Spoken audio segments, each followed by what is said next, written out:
विधानसभा चुनाव को लेकर तैयारियां जोरों पर हैं। इस बीच आम आदमी पार्टी के राष्ट्रीय संयोजक अरविंद केजरीवाल ने प्रेस कॉन्फ्रेंस के दौरान वोटर लिस्ट का मुद्दा उठाया।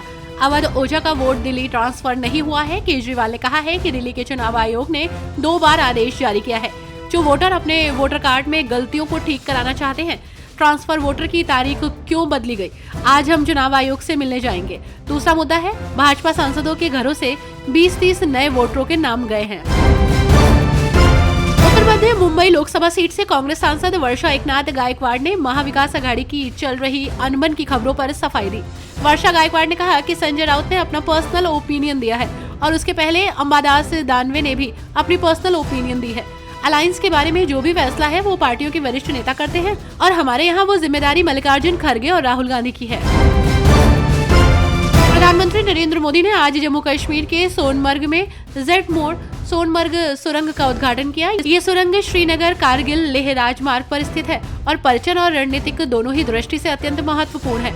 इस सुरंग के खुलने से सोनमर्ग तक और लद्दाख के लिए सदाबहार सड़क संपर्क तैयार हो गया है।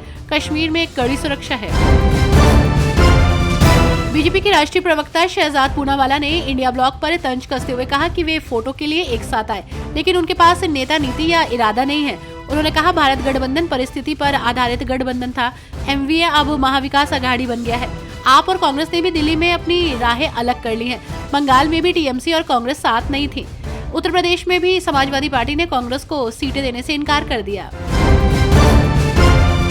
कांग्रेस नेता प्रमोद तिवारी ने गृह मंत्री अमित शाह पर निशाना साधते हुए कहा, अहंकार कभी किसी का नहीं रहता। जनता सही समय पर आपको झूठा साबित कर देगी।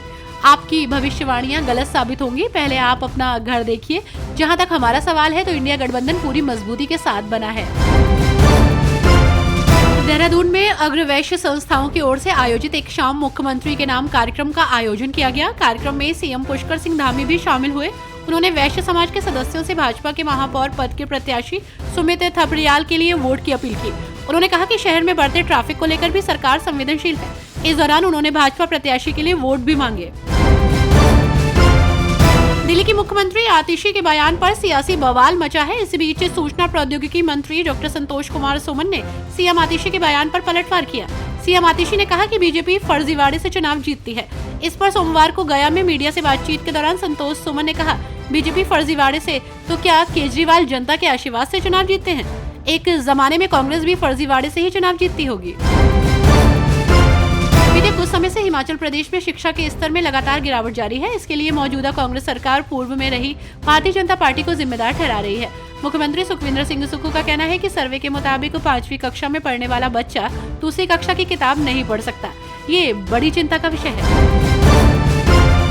जन स्वराज के सूत्रधार प्रशांत किशोर ने आज एक कॉन्फ्रेंस को संबोधित किया। इस दौरान उन्होंने बताया कि 11 छात्रों का प्रतिनिधिमंडल राज्यपाल आरिफ मोहम्मद खान से मिलने के लिए जा रहा है।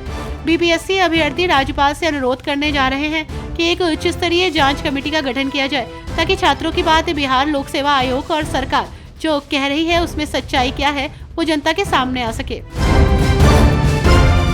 बिहार यूपी के बाद अब मध्य प्रदेश में शराबबंदी लागू हो सकती है। सीएम मोहन यादव ने घोषणा करते हुए कहा कि धार्मिक शहरों में इस नियम को लाया जाएगा। इन जगहों पर शराबबंदी करने का फैसला लागू करने पर विचार हो रहा है।